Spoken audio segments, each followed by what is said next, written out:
Good morning, everyone. My name is Mark Garcia, and I'm with City Ministry Network, and I'm your host today for today's Catalyst Gathering. Thank you all for joining us. I know there's some regulars here. This is our monthly gathering of local area influencers and community changers here. So we're glad that you're come and you're here to join us. We want to take a moment to thank Starbucks, one of our sponsors, for the wonderful coffee that we have here this morning. As well as we want to thank some of our local sponsors.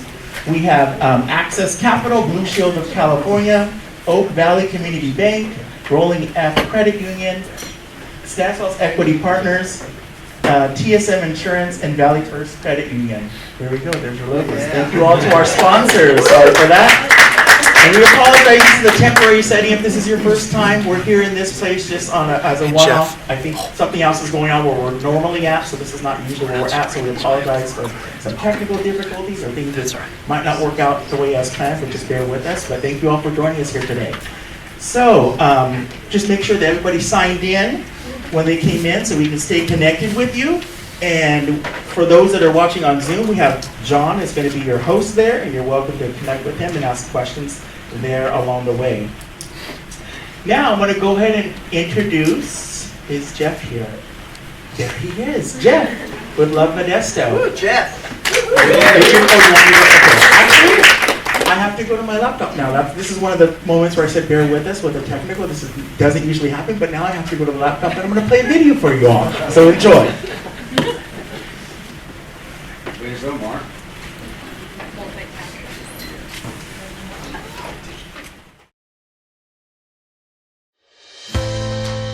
Good morning, Modesto! Whatever reason why you're here today, whatever motivates you, I am so grateful that we get to volunteer together for the good of our city. We get to work together for the good of our city.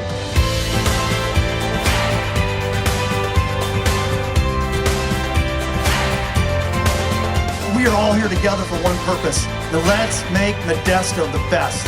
Are you with me?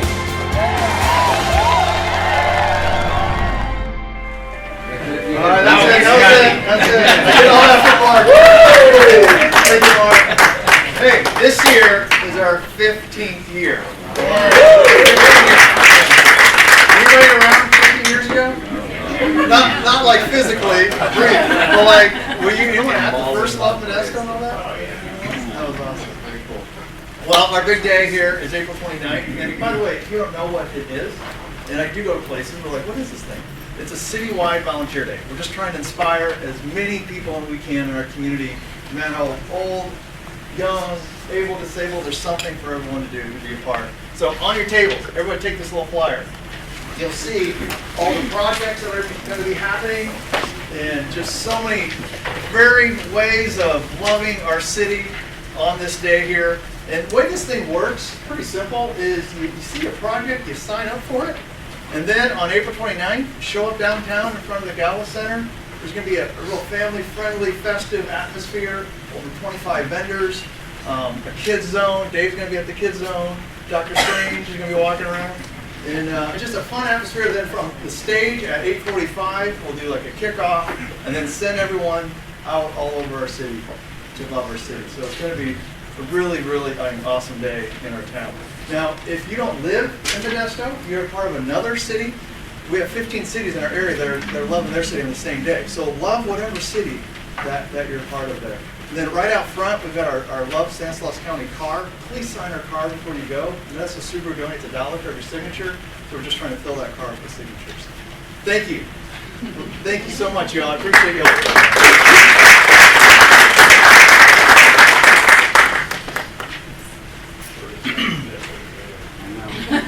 Thank you, Jeff, for your time. Thank you very much. Now we're going to have some table talk discussions. One of the things we do here at Catalyst is create a safe space where we can talk about our community, maybe what we're involved in or whatnot. So we have a question for you today, which is a few slides too. So once again, we apologize for that. But our question is, what is a community project or program that you're working on right now that you're excited about? So this is the time we'll allow you to have your table talk discussions as one of the things that we do here is we want to connect, build trust, and collaborate together as a community. So this is your opportunity to meet those around your table. So we'll go ahead and give you that time. Thank you.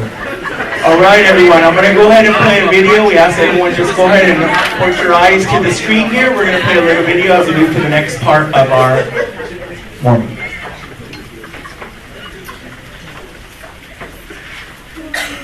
This is our Afghan Women's class. Our story begins in 2012 when we first started resettling Afghans in the Central Valley.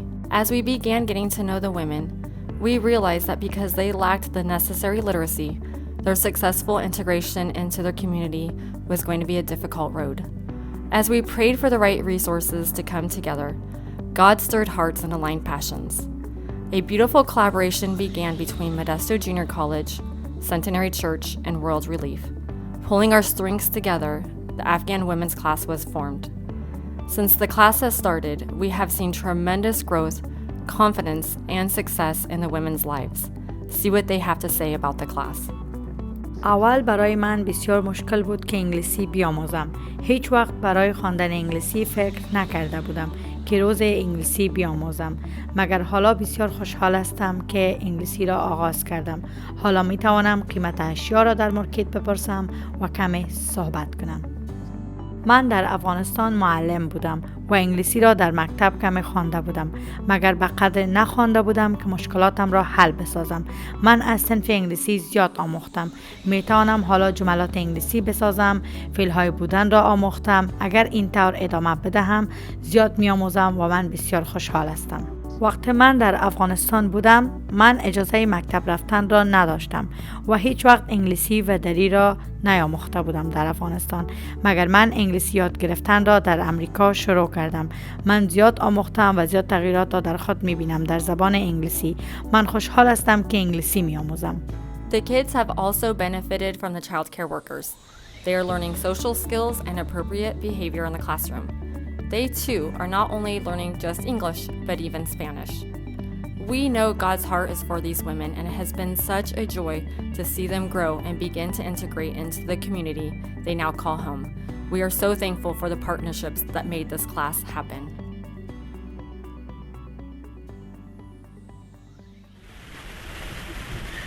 All right, now I'm going to introduce and welcome Courtney Kaufman. Yeah, She is actually the Director of Family Concern Counseling for Youth for Christ, and she's the president of our nonprofit City Ministry Network. Yes, Margaret's boss. Margaret's boss. So Courtney will be facilitating our panel discussion this morning. Yay, boss. You can imagine what kind of job that is.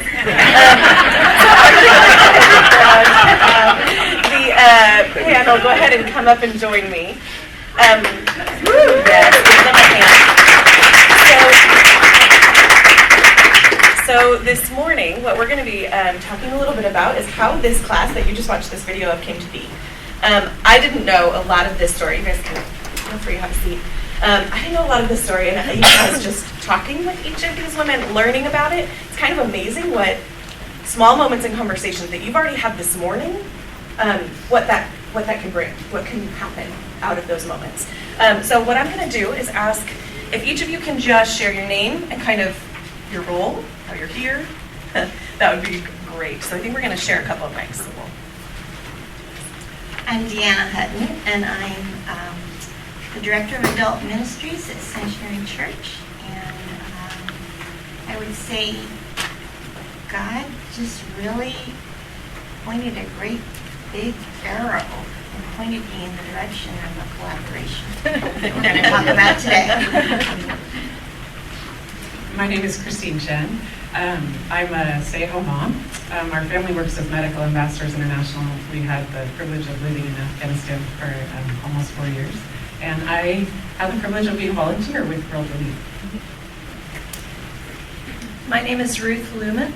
Excuse me. My name is Ruth Lumen, and I teach in the English language department at Modesto Junior College, and we work primarily with immigrant and refugee students learning English to transition on into college courses. And so it's work with immigrant and refugee students is just sort of part of the job, and being able to connect with great organizations like World Relief in that work and partners has been fantastic.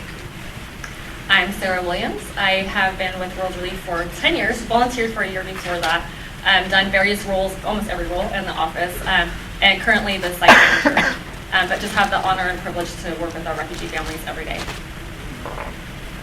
Hello everybody, this is Alaha Naibi. I'm Community Ambassador at the World Relief, and I've joined World Relief in 2021 February, and I'm so happy that helping Afghan women to be confident and to learn English language in our organization.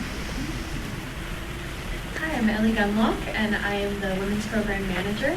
I've been with World Relief for about a year and a half-ish, and yeah, that's what I do. So Sarah, I'm wondering if you could start off a little bit with like the history of Afghan families that have resettled in our community and kind of share like how a lot of this has come to be. Yeah. So we have been receiving Afghans in our program since 2012, and they came through a specialized program. Somebody in the family served with the United States, either alongside the military, sometimes right out in the front lines, or they worked with a U.S.-sponsored NGO that was in the country. And because of their support to the United States, it wasn't safe for them to stay in their country, and a lot of them experienced death threats and or had family members that were maybe even killed because of their relationship with the United States.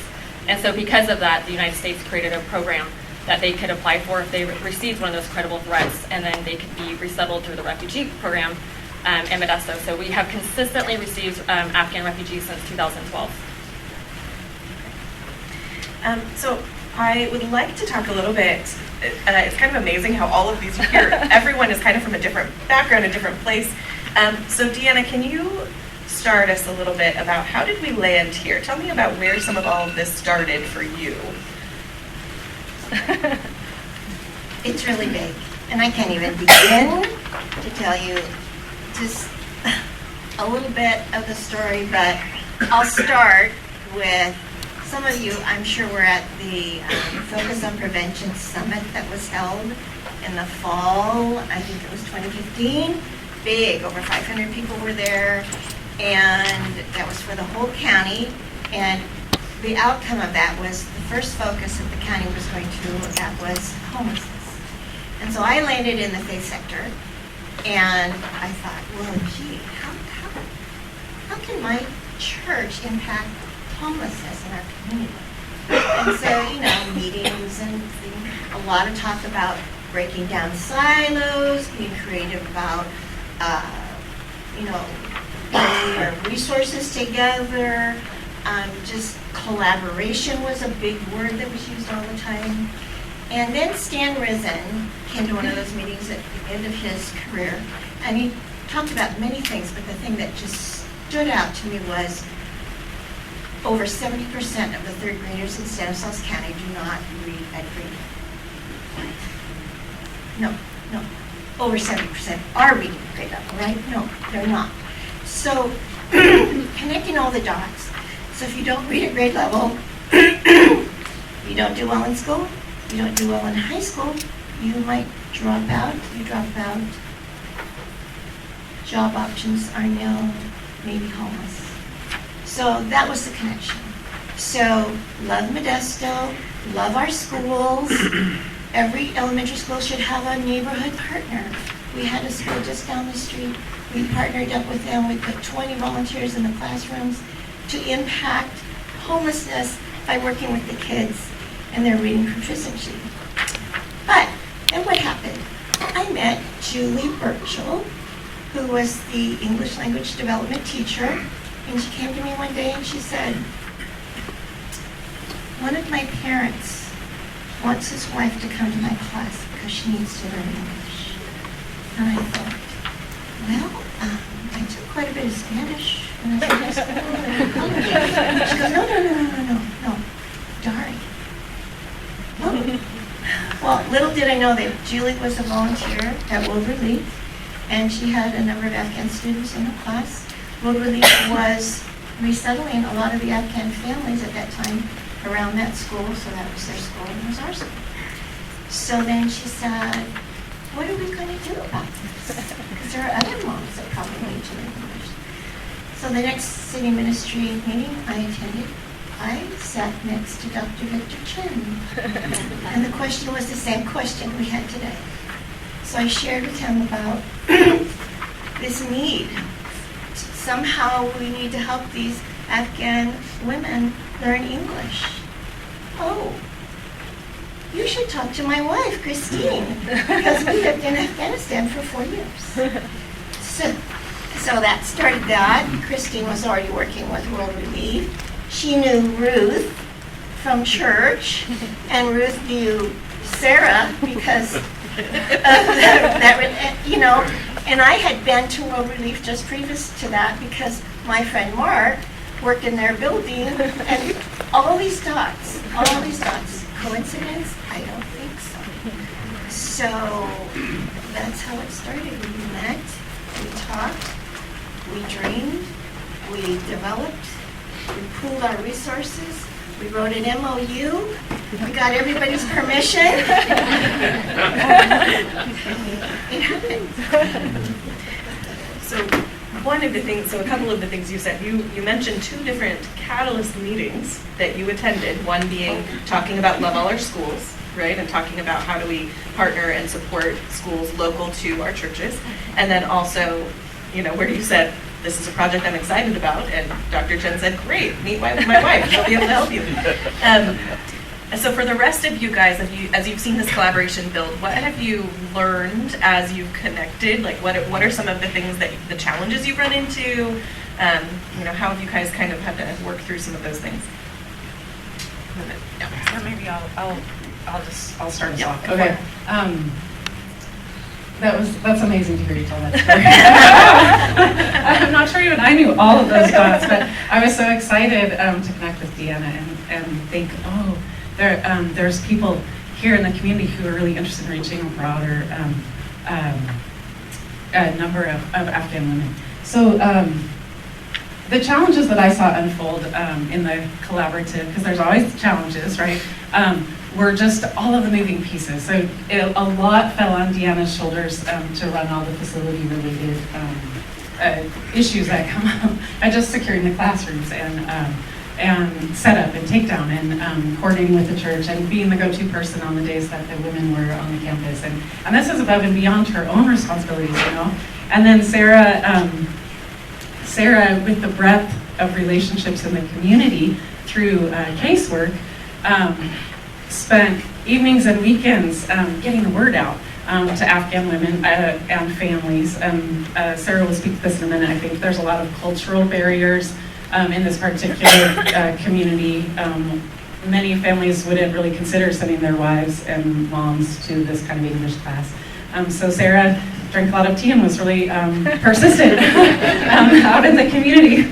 And recruited a good cohort of women. We already did have a core of committed women, but we needed, actually that kind of brings us to MJC. MJC needs a minimum number of committed women to run the class, and so Sarah did awesome with that recruitment. And then over on the MJC side, the MJC admin and staff were very supportive of this idea, but Ruth had to do a lot of education and advocacy because of the special needs of this community. It's kind of a little mind-blowing to think that even just to register at MJC, some of these women were encountering for the very first time things like having their own personal email account, remembering a username and a password, let alone in English. They had never done it in their own language, you know, and that was just the gateway into their education experience. So they just need a lot of extra support. As we were talking as a group a couple days ago, we were reflecting back, and the 2 major challenges that we faced as the collaborative, though, which continue to be some of the major challenges as we work with Afghan women in the community, are the need to provide childcare, because the primary role of most of these wives and moms in the home is to take care of their children.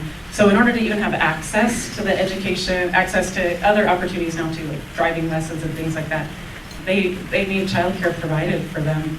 And then, of course, there's funding. There needs to be funding for childcare and then funding related to facilities and classes and all those things. So one comment that struck me too when we were having some of this conversation is they were talking about, well, we don't have a space to use to do a class. Like, where are we going to do this? And Deanna's comment was, well, I have a church that's empty during the week. Like, that could work. So just to know that as challenges came up, each of them kind of went, okay, well, I don't have a ton, but I could do this.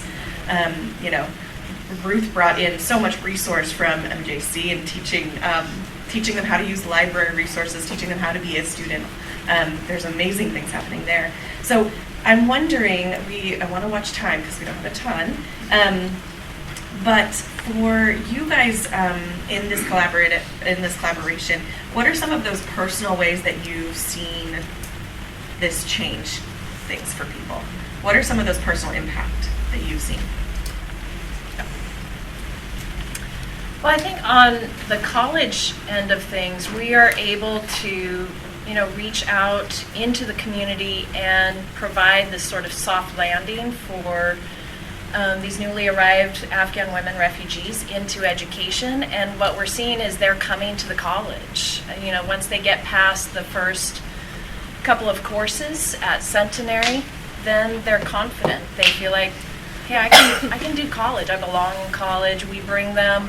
We do field trips to the MJC campus, and then since then we've kind of expanded other services to this particular group. We have an Afghan women's student support group on campus called Hambasta Gizanan. We know that they need driving transportation is a real need, and so their needs spur on new innovations or new ideas. And now we've got like a sewing circle collaboration going in our college makerspace, and so it has led to it's a snowball to other really great things, and we have this amazing team to work together. It's like, oh, what else do we want to do? What else do we want to do together? Talk about some of the other ways, and maybe Sarah or someone, talk about some of the other ways that you've seen this really personally impact some of these families. So I know childcare has been something that you guys have had to navigate, is trying to make sure you have the support and staff, and volunteer coordination is hard. Tell me about some of those ways that you guys have met some of those needs. Yeah. When we went to the beginning of this class, as we started to prepare for the first initial class, we always wanted to keep in mind the Afghan culture too and be as respectful as we can. And we knew this class was just going to be a stepping stone for the women to so much more. We never wanted to be the end result for them, but we also knew that we needed to adjust the class so it was safe for them to take that step. And we knew we also had to build trust with the husbands. World Relief, we resettled the families, especially with all the women in that initial class. We were also hosting a class for Muslim women in a Christian campus. So when I made a few phone calls, I could sense the hesitation in some of the families. So as I believe Christine said, I went to all the families' homes on my way to work and sometimes on the weekends, and just to cast a vision in person, because that was really key. And as I explained, we have taken great care to make sure that we'll have a female instructor, that all the class will be protected. It's going to be just Afghan women. And the children will be cared for in the very next classroom, and they had access to the kids at any time if they heard crying or screaming. I don't think many of them even went to check on them. But it was a scary step because a lot of them had never had formal education before, and the husbands were just kind of going to let them out into the community. But as soon as they seen that we went to such great care, the trust just grew right in front of us, and now we don't have to have those conversations anymore. We've had a reputation of maintaining that all these years, and so we don't have to reach out to the families necessarily. The families come to us and we would like to enroll my wife into this class. So it's been great, and just seeing the women's confidence build. And again, they're thinking beyond this. They're thinking about classes on the campus, and maybe there's more education beyond just even English learning. Well, and when we spoke before, we also talked a bit about some of the challenges that a lot of these women are having as a result of, one of the things that impacted me was thinking about, I never really thought about the fact that the children are learning English at school, yes, right? The husbands are learning English on the job, but a lot of times these moms who are home with their children, they don't get access to anything outside of their home, and so they do end up feeling pretty isolated. Yes. I'm wondering, maybe if Alaha or would be willing to share a little bit about your experience or how you see this impacting the community. Okay, this is Alaha. I first want to share my personal story of coming to the United States. I was working with the U.S. Embassy in Afghanistan, that it was so hard to be as a woman and work with the foreigners in Afghanistan and living in a different culture. There were different culture in Afghanistan. Most of people were not willing to women to work with the foreigners. So that's why when the Taliban took the rules and we evacuated, the United States evacuated us to the United States, to the America, and I was in this journey. I was just stayed in the different states and different military bases, it was so frustrating for me, and I had concern about Afghan women that they have never been at school and they never studied any languages or no school, no colleges. So I was always thinking about that, and recently World Relief resettled me also with my family to the California, and we stayed at the hotel, and I was working as a volunteer with the Afghan women and taking them to the churches as Diana assisting us with that English classes, and to learn English and to be self-confident and to solve their problems in their life. And recently I joined World Relief as an official staff member, and I'm so happy that I'm helping women to study English, to learn English, and we are working on the DMV program for them to be self-confident and to know how to drive, how to take their permits, to not be dependent on their husbands, and to be self-confident. As Sarah said, now their husbands are coming in the state to enroll their wives to the English classes, or not only English classes, to especially DMV classes. Always they're telling that you are willing to have the DMV classes. Yes, I'm so happy that I joined World Relief and I'm helping Afghan women and the community. Yes.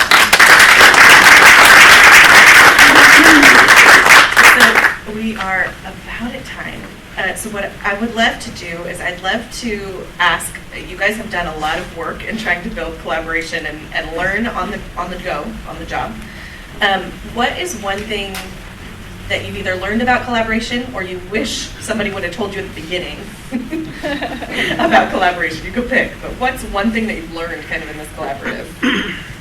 We can start down there with Ellie. Well, I feel like it predates me, so I want you to talk about this collaboration. But I will say just really quick, I think this partnership goes beyond just us. It goes to all of you and to the community, because we can't, if we keep coming up against things, barriers like we need language partners, we need tutors for the women.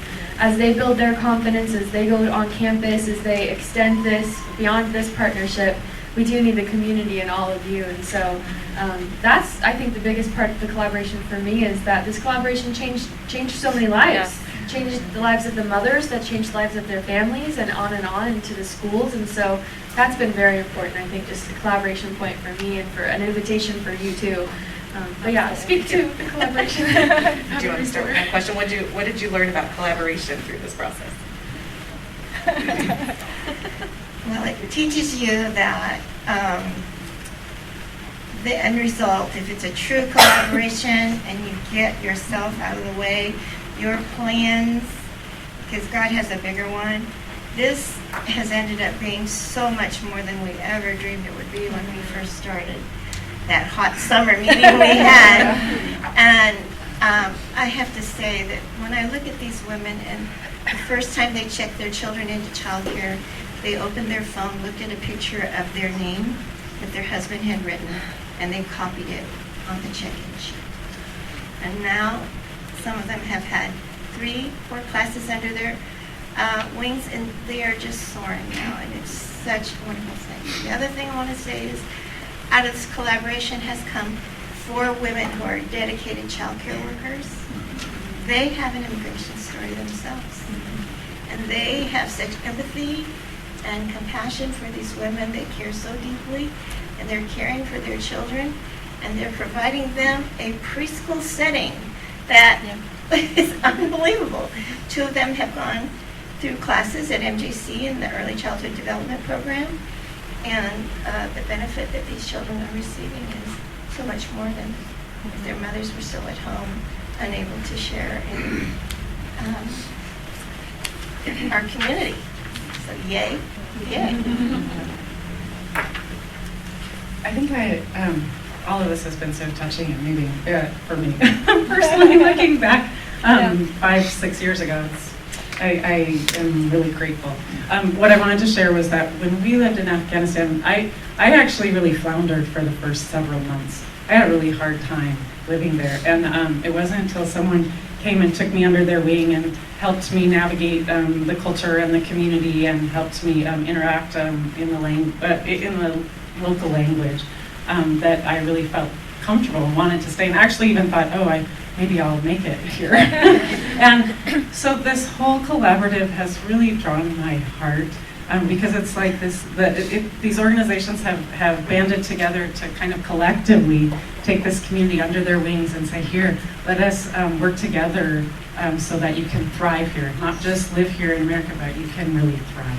And that's really what the collaboration is meant to be. I know we've talked about some of the challenges, but I think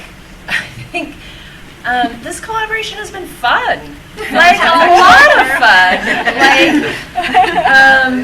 Like being able to work together on not just this class, but a number of other things that have just spun off of this, like fundraisers for childcare, and just the Afghan town hall meeting during the evacuation. It was easy. It was easy to work together. And each of us has different strengths, and they all come together really quite well. It's been fun.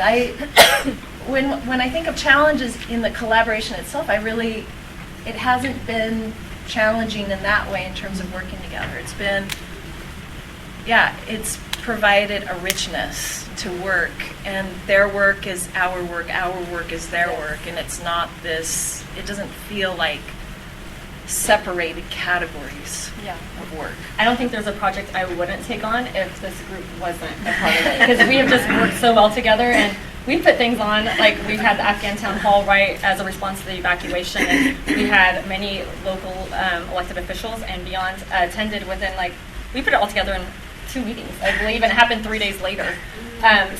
This collaboration has only gotten stronger, and which, we would love to see more collaborations like this in other sectors in the community as well. So what have you learned about collaboration?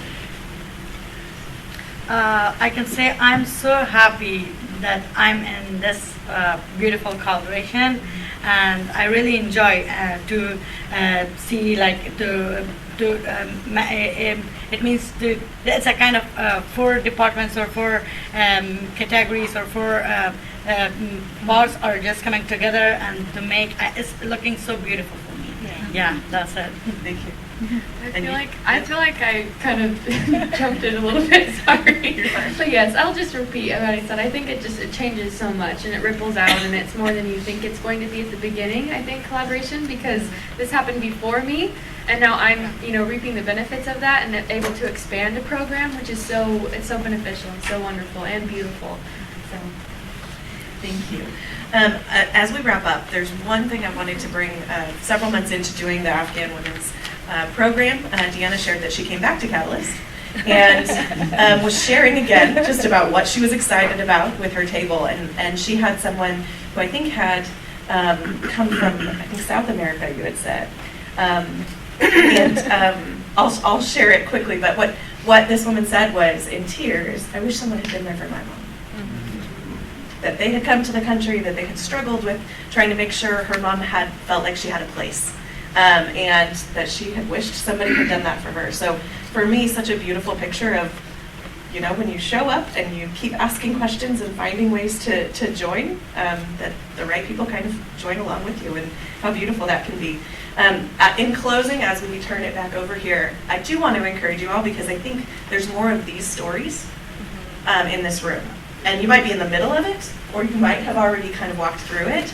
But if you have a story like this, that a conversation at Catalyst kind of sparked something kind of amazing, I want to hear about it. So please come to me, come to Marvin. We would love to be able to tell more of these, because you all each are doing these conversations daily. So with that, thank you all. Thank you for your time. Thank you all for listening. And I'll go ahead and have you guys excused.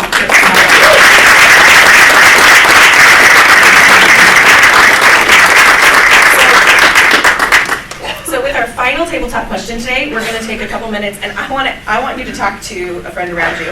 If you suddenly had to move to a foreign country where you couldn't speak the language, what would you hope the people around you would do to make you feel welcome and more comfortable? What would you need? So go ahead and talk on the table. Thanks. I think there are two things that I was proud of, and I always have things I want to think about and say, but then I'm writing over here. First of all, I'm so proud of Deanna, Christine, all you others, wherever Ruth is. You went to work. You saw something and you went to work and you got to it, and that was inspiring to me. And I want to encourage you with this, is that you all have a dream. You all have something you want to accomplish and do. Now, I know in my head, some of you really don't know, it really goes on in my head.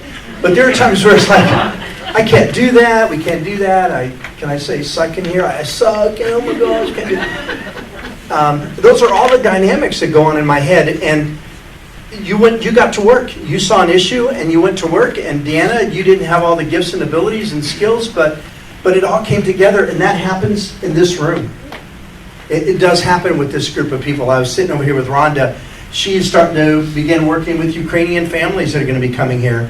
You guys need to go, Rhonda, wave your hand. And so if this is something, okay, yeah, go ahead if you want to clap. That's all right. So let's continue to make Stanislaus County a great place to grow up and grow old in. And this is for everybody. For everybody. For everybody. So I'm excited about that. Randy, do you want to? Well, I just wanted to ask. He's one of my board members, so I got to respond to him. Go ahead, Randy. How can we provide financial support? To both families. So first of all, Sarah, come on up. Financial support. Now again, there's some of you that really don't have time and energy to do other things, but you can write a check.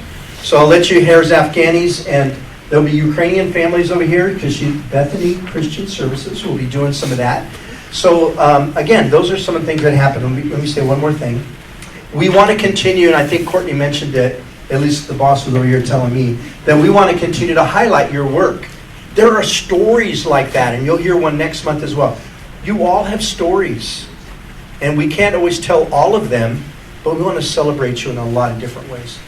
So this is what Catalyst is about. So Sarah, first of all, answer Randy's question about, because he wants to give... I'll answer that. He wants to do $10,000 to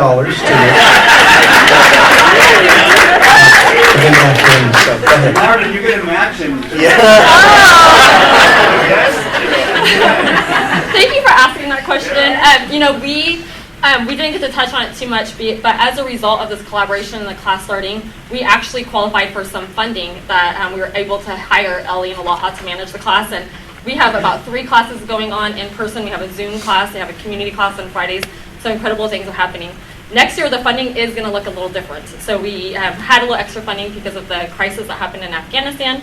So next year, we're going to be kind of bare bones budget. So a lot of what we do is because we do get donations to our office. So there's a QR code. If you feel the Lord is leading you. What's it cost for a year? What's it cost? Oh goodness. I mean, we have 2 staff. We also have a part-time person who teaches the English class online for the women that don't live in Modesto or that are so pre-literate they haven't even held a pen previous to our classes. So we have 3 staff going on. We right now we're MJC, there is a small cost to attend the class, so we're covering that cost for the ladies. So that's about $35 a person. We do have some supplies that we are in need of for the children, diapers, snacks, stuff like that. So to put a dollar on it is a little bit more complicated, but that kind of just gives you an idea of what we put together. And we provide 4 childcare workers. 4 childcare workers, sorry, that is like the huge thing. And this extra funding has really covered the cost of that and a facility fee. And we want to bless Centenary as much as we can because this class couldn't happen without their classroom space as well. So there's that. Yeah. Did you want to put a bow on your session? Was that what you wanted to do? Yes. Well, also I just want to, Ellie touched on this too, is just, our families are so relational. And I know it can be uncomfortable just to kind of step out and build friendship and relationships with people that their culture is quite different than ours. Their style of dress might be different. We're used to hearing different languages in the community, but Dari is very new to a lot of us. But we can get past that and we can just take the time to hear their heart, hear their stories, hear what their dreams and their visions are for their family. beautiful relationships can come out of that. And it sounds cliche, but we realize we have so much more in common. So just an encouragement, just to step out there and just, you see them in the community. Say hi, greet them, connect with us. We would love to connect you with volunteer opportunities as well. Yay, Sarah.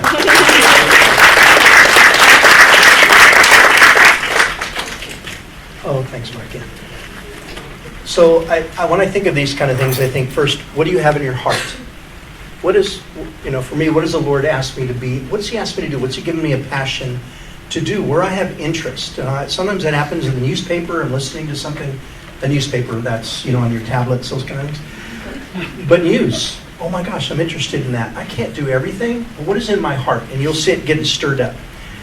And then what do I have in my hand? What is the resource that I have?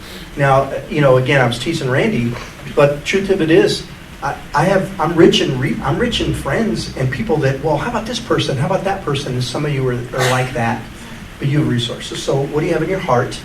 And you all have those things. And what do you have in your hand? And you're going to, as you continue to interact with Catalyst or some of us, you'll begin to bump in other people, just amazing people. And no matter what the ugly stories you hear, okay, sure, maybe, but there's amazing people in this community that want to come together. It is a great place to grow up in and grow old in. I was thinking about the families, and I wrote this down a couple of days ago. These parents, okay, I might get emotional, sorry. These parents, they sacrificed everything. They sacrificed everything they held dear so their children could carry on with their dreams.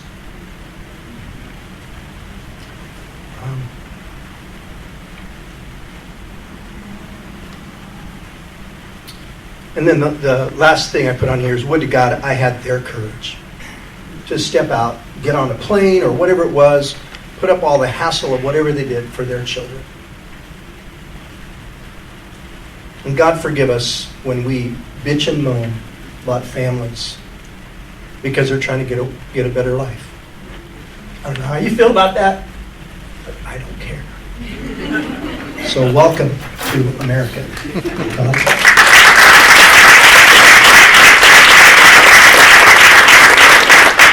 No, I'm not going to take an offering. So this is what Catalyst's about. So I want to encourage you. Find somebody in the community, have coffee with them. Hey, did you hear about what they're doing? This is what's going on, and see what there's any energy out there. And that's what we do all the time, looking for energy and looking for the Lord. For my Lord might be working in the community. Chelsea Webster, come on up, Chelsea. So next month, welcome Chelsea Webster to Stanford County. So Chelsea has become the new executive director of the Modesto Children's Museum. So I'm going to let her tell you, so I'm going to let you tell her what's happening, what we're going to do next month. And to me, again, she's going to tell us a story about some families in this community that said there's a need, there's a gap missing, and let's go after it and fix it. So Chelsea. Hi everyone, my name is Chelsea Webster and I am a brand new transplant to Modesto as well. I come from a little less far away, just Ohio. So I am so glad to be here, and everything I've heard this morning is rung true to me in my short time here. This has been one of the most collaborative and giving communities that I've ever been a part of, so I'm so glad to be here. What brought me to town was a little thing called the Children's Museum that's going to be popping up here on 11th Street here very soon. And next month we're going to be talking a little bit about how that came to be, which is actually the story of the museum is really what drew me to this place. It's a very, very beautiful, wonderful story. It's filled with grassroots efforts, just as sounds like most things are here. It's pretty incredible. But yeah, I come from Ohio. I have a long history of working in science museums. So I'm very excited to show you all some really cool stuff when we finally get open. But and I would love to talk to you all about how to serve our Afghan families at the museum. But I would love to say a quick hello if you're around, if you have interest in the museum. I'd love to talk to you a little bit more. Very new here, so just loving to meet new people, new faces, and learn where those partnerships are for us as we get open. So thank you so much, and I look forward to talking to you more next month. Yes, right. Thank you, Chelsea, for having me. we'll be back with everybody. And if you want Ukrainian families, the children with the museum, there's Chelsea right there to work with you. A couple different things, and we're going to let you go. You have your own story, so I want to encourage you, tell your story. Share your heart, and you never know what could happen. I want to encourage you just a couple different things. We have some organizations, a weird room today, so just do the best you can. World Relief is in the back with the community table. Love Stanislaus, of course. We got Love Stanislaus coming up here at the end of April, and let's continue to love our community by volunteering and doing those works that are a part. Want to let you know, too, City Ministry Network has now become the umbrella organization for Hispanic youth leadership councils, leadership clubs on Stanislaus County. Well, candidly, we're in 4 different counties. So Madera, Merced, Stanislaus, San Joaquin. And they're going to have a tequilos. That's really bad. Tacos and tequila. An event? Yeah. And so that'll resource those clubs. They are on campuses, on 25 different campuses, all through those 4 counties. And we surely need to continue to expand and develop a lot of our young people that need to find their place in the fabric of leadership in our community. So that'll be there, and there's some flyers back there. We'd love to have you come. Jose Sabala is running point for us on that, so right there as he's walking this way, so talk to him if you want to. Right after this at 8:30, the Authentic Leadership Workshop starts at 8:30, and it's right across there, right by the park, and so you'll see Leah, and probably they're over there now. The room is all set up and ready to go for them. If you'd like to, if you are a part of that, it's $25. Well, with candor, the room's already full. So if you want to come and see if you can find a place near the bathroom, you're welcome to do that. So that's Chelsea. And Matthew, I'm going to ask Matthew to come up and close us in prayer. Matthew will now be doing the logistics and the pieces for Catalyst, so because I'll just mess things up. I just tell everybody what to do, and then they tell me to be quiet and get out of the way. So I'm going to ask Matthew to close for us, and then we'll talk. We have time. Well, good morning. My name is Matthew again, as Marvin mentioned. It's good to have you all here. So I will close us in prayer, and then I guess we have some time to connect with one another. Father, thank you for time together. Thank you for the space. Thank you for all that we heard this morning. Lord, as we heard, Lord, help us to hear what's in our heart, that you've put in our heart. Help us to see what's in our hand. You help us to step out and actually respond to what's in our heart and what's in our hand to make a difference in this community and to serve those around us. Help us to make connections today with those maybe we haven't yet connected with and to deepen friendships that are already existing. It's in your name, Jesus. Amen. All right, let's go make this place a great place to grow up and grow old in. See you later.